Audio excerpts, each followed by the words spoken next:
할렐루야. 욥기를 통해서 욥과 그 친구들이 계속해서 사는 이야기는 죄를 지은 자들에게는 평강이 없다라는 이야기를 합니다.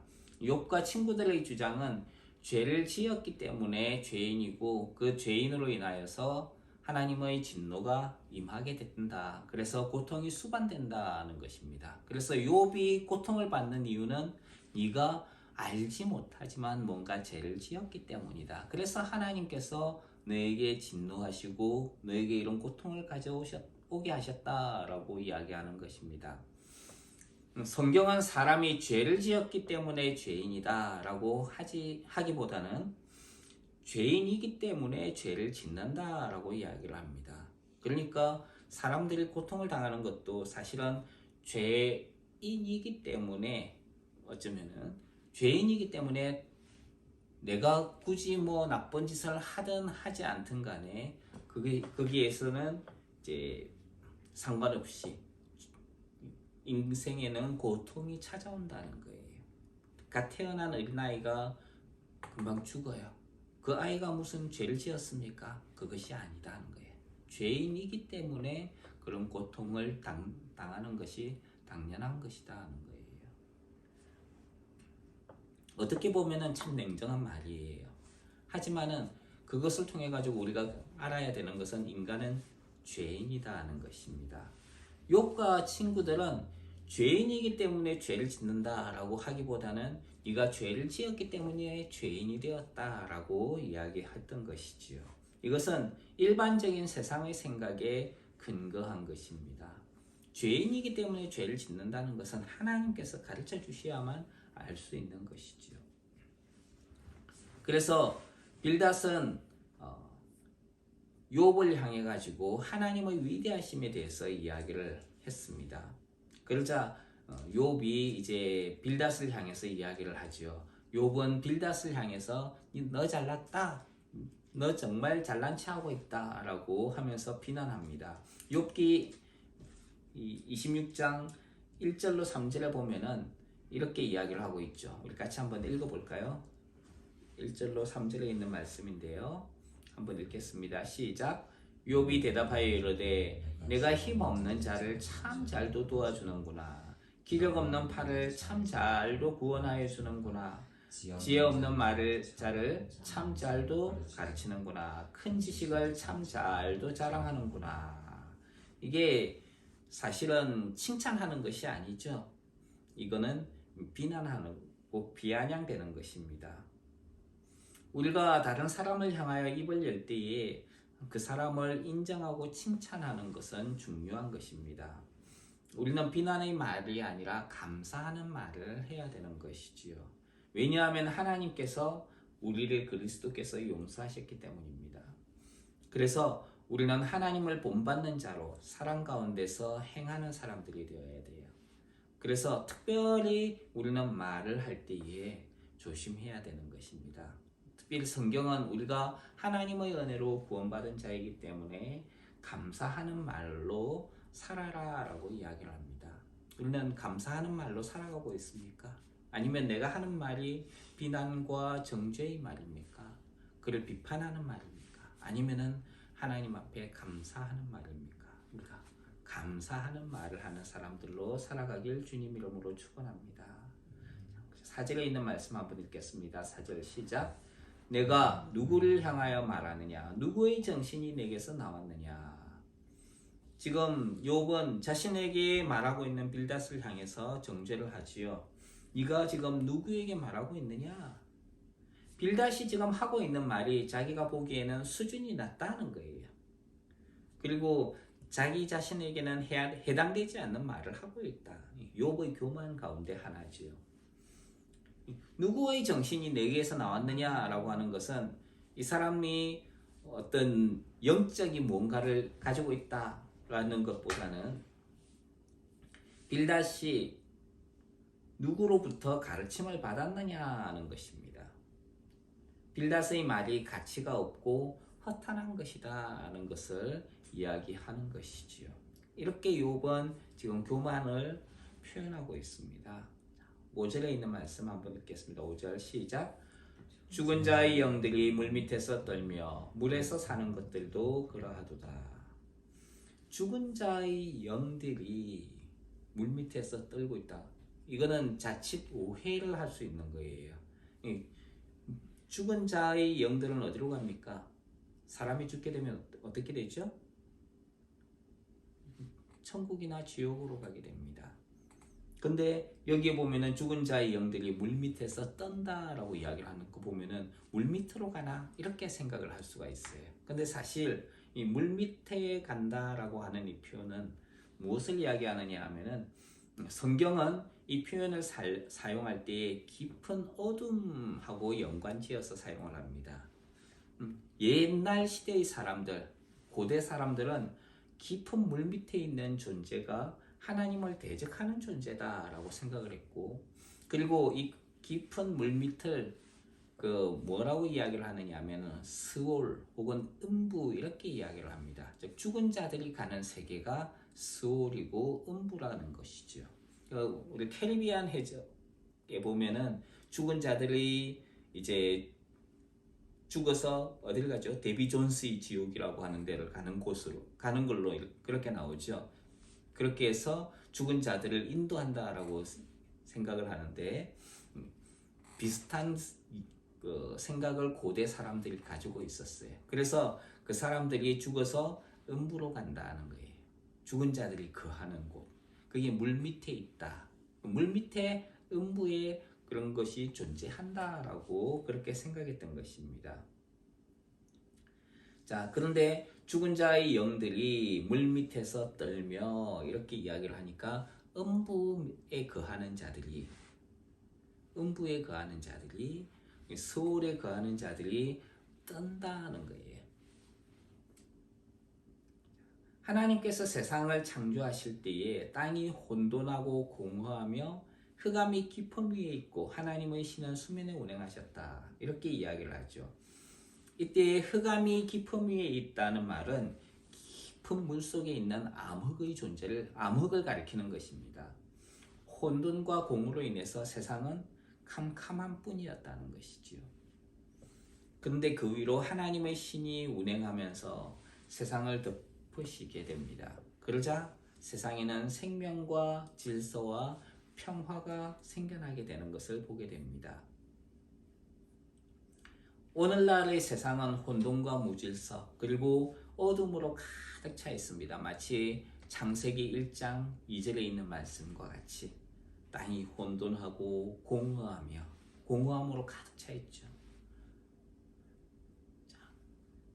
이런 세상에 그 옛날 하나님이 그 수면을 감싸 안으셨을 때 생명이 생겨났듯이 질서가 생겨나셨듯이 세상에 하나님의 신이 운행하시면서 세상을 덮을 때에 이 세상에는 하나님의 질서와 생명과 평강으로 넘쳐나게 될 것입니다. 그래서 이것 때문에 우리가 세상 가운데에 살고 있고 또 세상에 복음을 전해야 되는 것이죠. 하나님의 영이 있는 자들이 세상에 가득하다는 것은 하나님이 세상을 하나님의 신이 덮으신 것에 비유를 할 수 있습니다. 그래서 우리 그리스도인들이 세상에 많아지고 그리고 이 세상을 덮으면서 세상을 축복해야 되는 이유가 여기에 있는 것이죠. 그래서 우리가 세상 가운데 살면서 가는 데마다 우리가 세상을 축복하고 그리고 많은 사람들이 하나님께로 돌아와서 하나님의 영으로 이 땅이 충만하게 되고 세상이 변화를 주는 우리 그리스도인들 되기를 주님 이름으로 축원합니다. 6절 말씀 한번 읽겠습니다. 시작. 하나님 앞에서는 스올도 벗은 몸으로 드러나며 멸망도 가림이 없습니다. 스올은 죽음과 지옥을 가리키는 곳이에요. 고대에 하나님 앞에서는 지옥도 멸망도 아무 소용없이 모든 것을 다 드러나게 해줍니다. 하나님은 그 가운데 깊은 어두움 가운데 있는 것들도 다 꿰뚫고 계시고 다 알고 계신 분이시죠. 나중에 하나님께서 세상을 심판하실 때에 결국 그 깊은 어둠에 있는 것들도 다 드러나게 될 것입니다. 그래서 요한계시록 20장 13절로 14절에 이런 말씀을 하고 있어요. 바다가 그 가운데 죽은 자들을 내어주고 또 사망과 음부도 그 가운데서 죽은 자들을 내어주매 각 사람이 자기의 행위대로 심판을 받고 사망과 음부도 불못에 던지우게 될 것이다 라고 이야기를 합니다. 그래서 우리는 하나님께서 모든 것을 회복하실 것이다, 그 소망을 가지고 세상에서 우리가 위로를 하고 또 살아가는 사람들이 되기를 바랍니다. 7절 말씀 읽겠습니다. 시작. 그는 북쪽을 허공에 펴시며 땅을 아무것도 없는 곳에 매다시며. 북쪽을 허공에 다신다. 왜 북쪽을 허공에 다실까요? 북쪽은 보통 하나님의 영광이 임하는 곳을, 하나님께서 오시는 곳을 북쪽이라고 이야기를 합니다. 근데 그것을 허공에 펴신다라고 이야기를 해요. 아무것도 없는 공간에서 하나님의 영광이 임하시는 것을 볼 수가 있습니다. 또 땅을 아무것도 없는 곳에 매다신다. 회오리 바람이라든지 이런 것들을 생각해 볼 수가 있죠. 회오리 바람이라든지 이런 것을 통해 가지고 땅에 있는 것들이 하늘로 솟구치는 것을 생각해 볼 수 있습니다. 그런데 여기에는 그것 이상의 의미를 찾아볼 수가 있어요. 북쪽이 허공에 매달려 있다. 지구가 이렇게 돼 있잖아요. 그죠? 그 지구가 이렇게 돼 있으면 북쪽이 어디 있어요? 여기가 북쪽이고 이쪽이 남쪽이죠. 밑에 쪽이. 자, 북쪽이 허공에 매달려 있다. 아무것도 없는 공간에 매달려 있다는 거예요. 땅이 아무것도 없는 공간에 매달려 있다. 그럼 무슨 소리입니까? 지구가 우주 공간에 매달려 있다는 것을 이야기를 해요. 사실 우리는 갈릴레오 시대에 지구가 둥글다, 지구가 돈다, 뭐 이런 이야기를 하잖아요. 근데 구약 성경에 보면 이미 몇천 년도 전에 그 사실을 알고 있었던 것으로 나옵니다. 그만큼 고대의 하나님의 지혜를 받은 사람들이 얼마나 똑똑했는가 하는 것을 알 수가 있습니다. 사람의 지혜가 똑똑하다고는 하지만은 하나님의 지혜가 훨씬 더 높고 우월하다는 것이죠. 그래서 저는 사람의 것도 열심히 공부를 해야 되지만 특히 하나님으로부터 우리가 지혜를 받아 세상 가운데에서 살아가기를 주님 이름으로 축원합니다. 더 높은 지혜, 더 좋은 지혜를 받은 자로 세상 가운데 살아가기를 주님 이름으로 축원합니다. 자, 우리 8절 말씀 한번 읽겠습니다. 8절 시작. 물을 빽빽한 구름에 싸시나 그 밑의 구름이 찢어지지 아니하느니라. 하나님께서 물을 수증기가 되어서 수증기를 통해서 끌어올리고 그 수증기가 구름을 이루게 하시고 또 그것을 기온으로 차갑게 하셔서 엉기게 하시면은 또 비를 이루게 하셔서 이 땅에 내리게 되는 것이죠. 또 9절 말씀 한번 읽어볼까요? 9절 시작. 그는 보름달을 가리시고 자기의 구름을 그 위에 펴시며. 여기에서는 이제 보름달이라고 나와 있는데 다른 개역 한글 성경에는 보좌라고 번역되어 있습니다. 하나님의 보좌. 하나님의 지성소에는 향년이 구름과 같이 피어올라서 하나님의 보좌를 가리도록 되어 있어요. 그래서 하나님께서 하늘 지성소를 구름으로 덮어서 그 보좌를 가려버리시는 거죠. 성경에서 그런 향년은 성도들 기도라고 이야기를 합니다. 그래서 하나님은 그 보좌 앞에서 성도들의 기도, 그 향년을 맡으신다라고 이야기를 하는데 그것이 뭐냐 하면은 성도들의 기도를 하나님께서 들으신다는 거예요.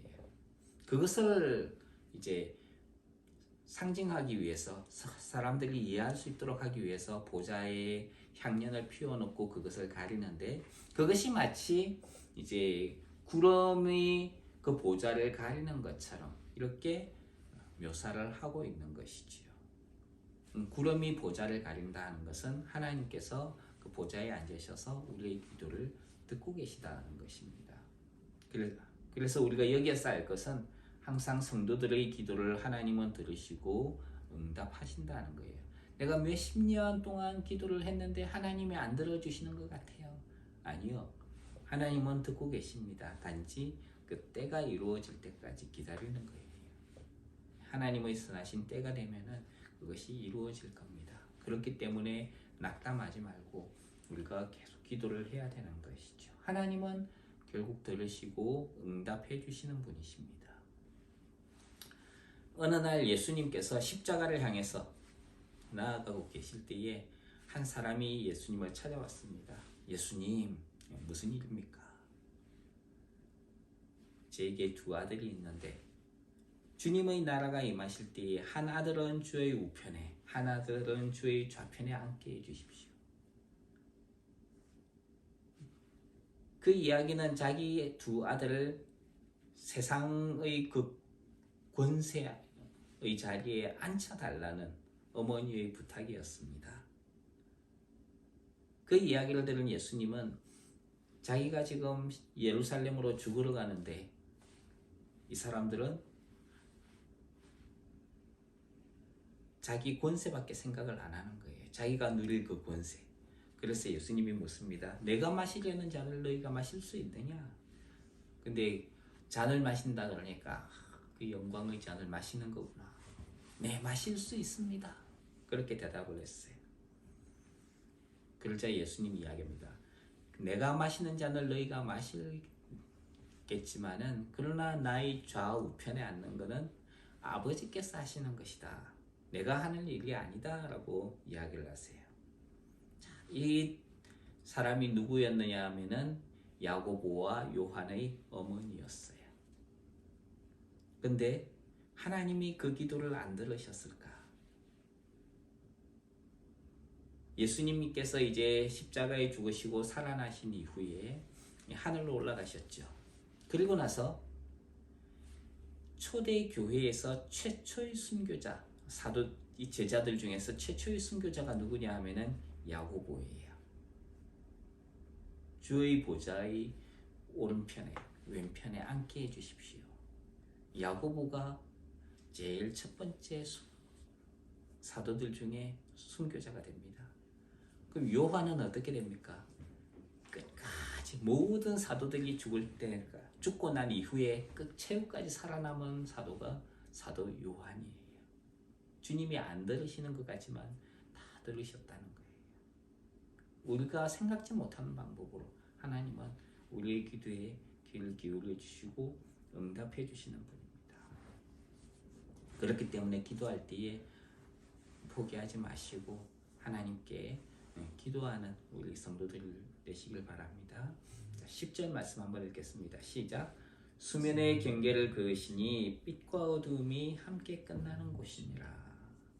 자, 이 8절에 있는 말씀, 9절 말씀, 10절 말씀을 같이 보면은 빽빽한 구름에 쌓인 물이 보좌를 가리고 그리고 그것이 그 보좌를 가린다라고 이야기를 하는데 그 수면의 경계를 걷는다라고 표현을 합니다. 여기에 수면의 경계를 그으시니 빛과 어둠이 함께 끝나는 곳이다. 이렇게 이야기를 하죠. 물이 어떻게 해서 수증기가 될 수 있습니까? 빽빽한 구름에 쌓인 물이 생성되는 곳이 물에서 수증기가 되는 그 찰나에 있는 곳이죠. 거기를 빛과 어둠의 경계라고 표현을 합니다. 자, 빛과 어둠, 하늘에 속한 것과 땅에 속한 것의 경계예요. 어떻게 해서 그러면은 물이 수증기가 될 수 있습니까? 어떤 뜨거운 것이 있어야 되겠죠. 물이 하늘에 속한 구름이 되듯이 세상의 어둠에 속한 것이 하나님에게 속한 빛으로 바뀌게 되는 것이죠. 어떻게 하면 어둠이 빛이 될 수 있습니까? 회개라고 하는 것을 통해서 가능하다는 거예요. 그래서 그 경계는 사람들이 세상의 것을 버리고 하나님께 속하는 회개를 통해서 일어나게 되는 것입니다. 그래서 하나님은 이 빽빽한 구름에 물을 싸시고 그 밑의 구름이 찢어지지 않게도 하시고 자기 보좌를 가리시며 그 위에 구름을 펴시고 수면의 경계를 그으셔서 빛과 어두움이 함께 끝나는 곳에 수면의 경계를 그으신다라고 이야기를 합니다. 이것이 하나님의 능력의 표현의 방법이에요.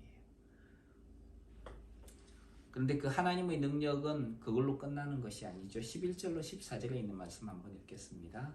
11절로 14절 시작.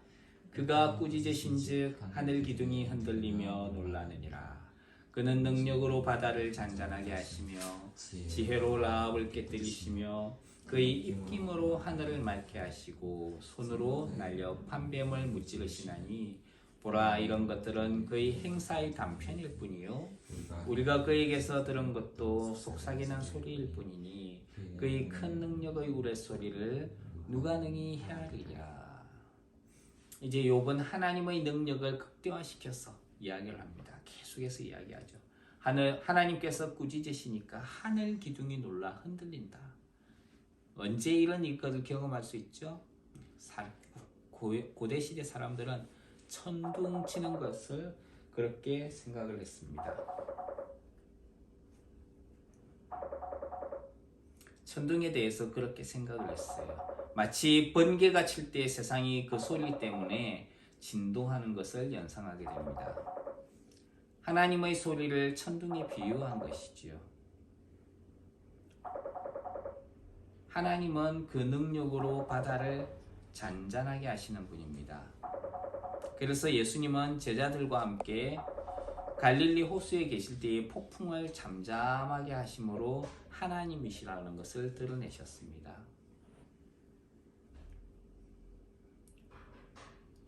하나님의 지혜는 라합을 깨뜨리시는 것이죠. 라합은 인간적인 관점에서 하나님을 대적하는 존재로 알려져 있습니다. 물론 세상에서 하나님을 대적할 존재는 아무도 없습니다.